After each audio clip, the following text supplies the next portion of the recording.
Okay, reading film form, reading film form, essays in film theory by Sergei Eisenstein, edited and translated by J. Leyda.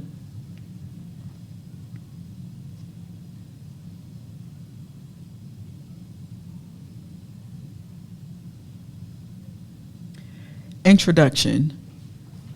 The compilation of this book of essays was one of its author's last task. Though too weak in his last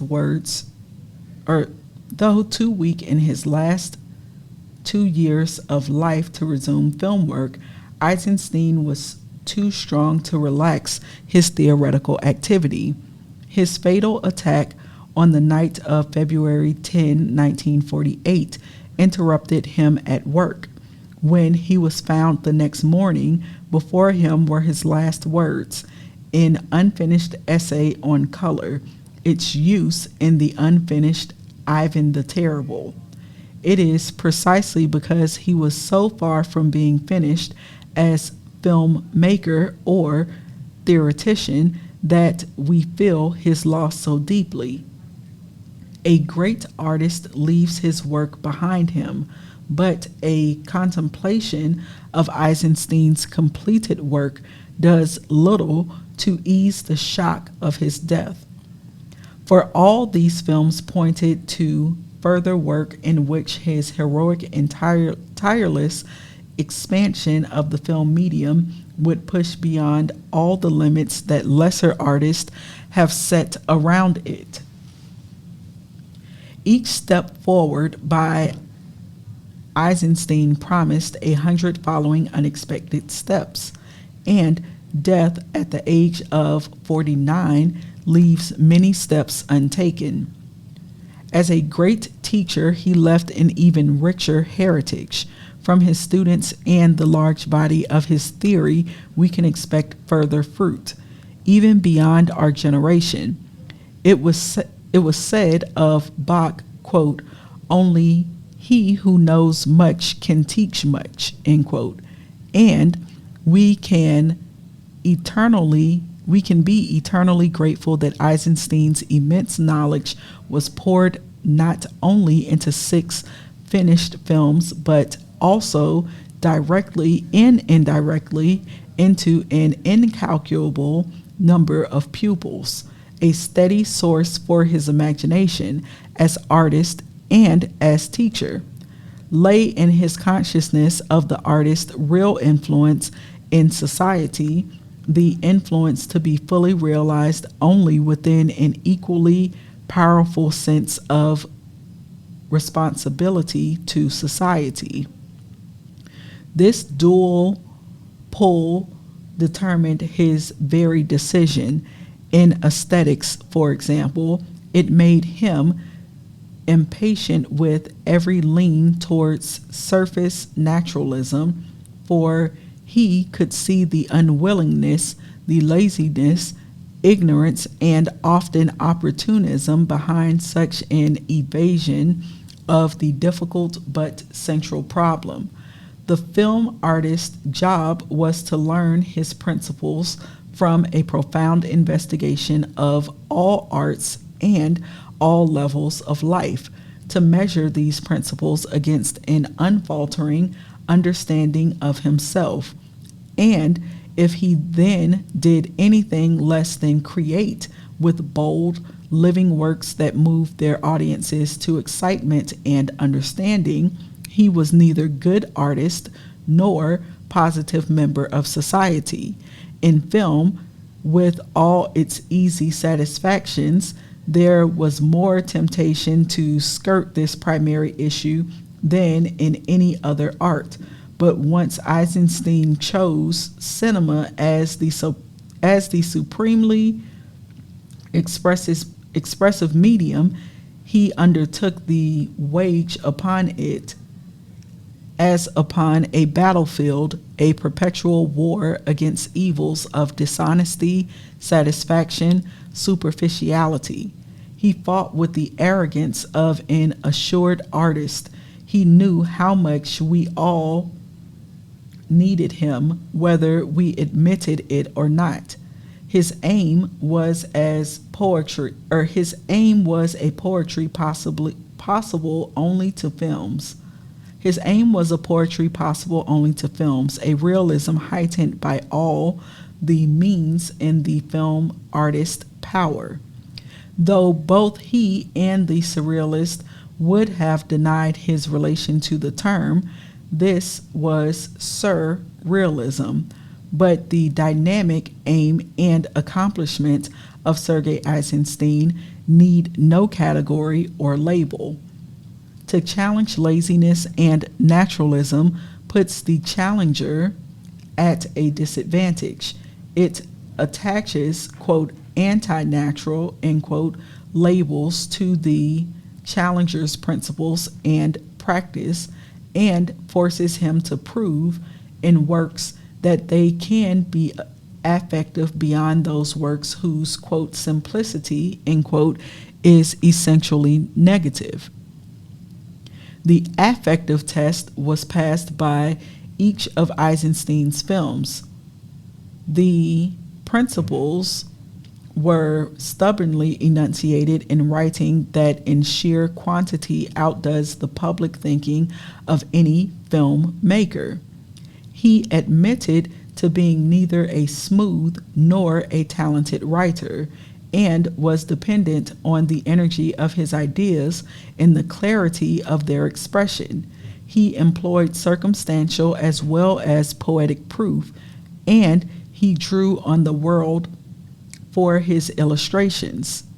His, quote, right way, end quote, swerving sharply from standard thinking, or rather standard non-thinking about films, forced his theoretical writing to combine polemic, rhetoric, self-defense, essay, gallery tour, analysis, lecture, sermon, criminal investigation, chalk talk, and to be as valid for the local immediate problem as for the general lasting issue. A many-sided, never-ending education stocked his armory of illustration. Criticized for distortion, he would point to the, quote, purposeful distortion, end quote, employed by a Charcot or a Flaubert, accused of, quote, unlifelike theories, end quote. He would hold up precedents from the fields of philology and psychology, accusations of, quote, leftism, end quote, and, quote, modernism, end quote, both out defenses by Milton, Pushkin, El Greco that not only solidified his argument, but gave it a fresh dimension and stimulated the reader to investigate these neglected riches. His first readers were always, as were his first audiences, his fellow filmmakers and his students, furnishing, even in their maintenance of opposite views, a body of encouragement and stimulation that would be hard to equal outside that electric Moscow, Leningrad, Kiev circuit of film enthusiasts. His foreign readers have been variously handicapped by an unavoidable remoteness from this stimulating atmosphere and by a remoteness from the issues under discussion here that motivated a great deal of Eisenstein's combative writing.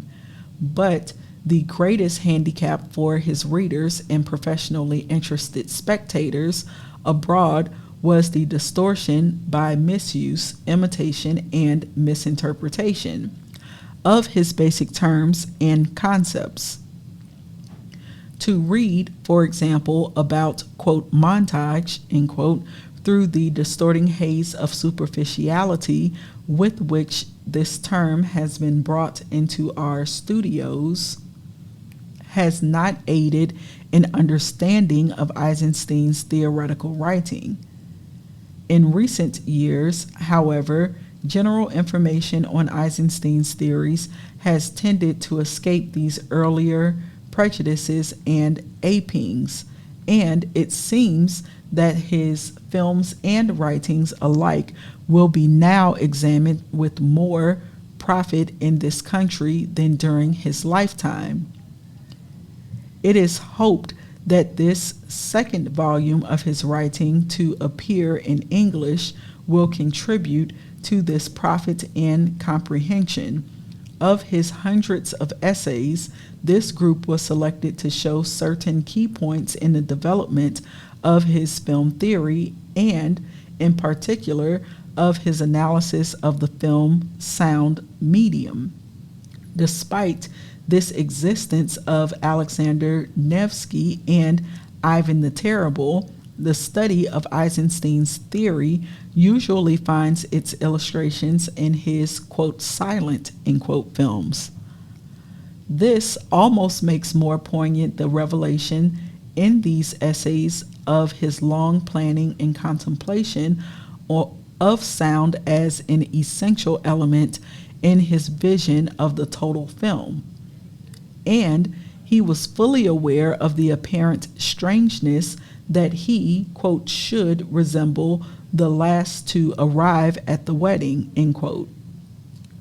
Yet the still restless couple, sight and sound, has lost its most hopeful conciliator and advisor in Eisenstein's death, for no film program has achieved either the solidity of his, quote, statement of 1928 and his, quote, achievement, end quote, of 1939, or the adventure of his plans for an American tragedy discussed in, quote, A Course in Treatment, end quote, the sure simplicity of audiovisual experiment in Nevsky and the grand experiment in heroic style of Ivan the Terrible, Part 1, have not yet been properly gauged for their instructional virtues, and the rich fund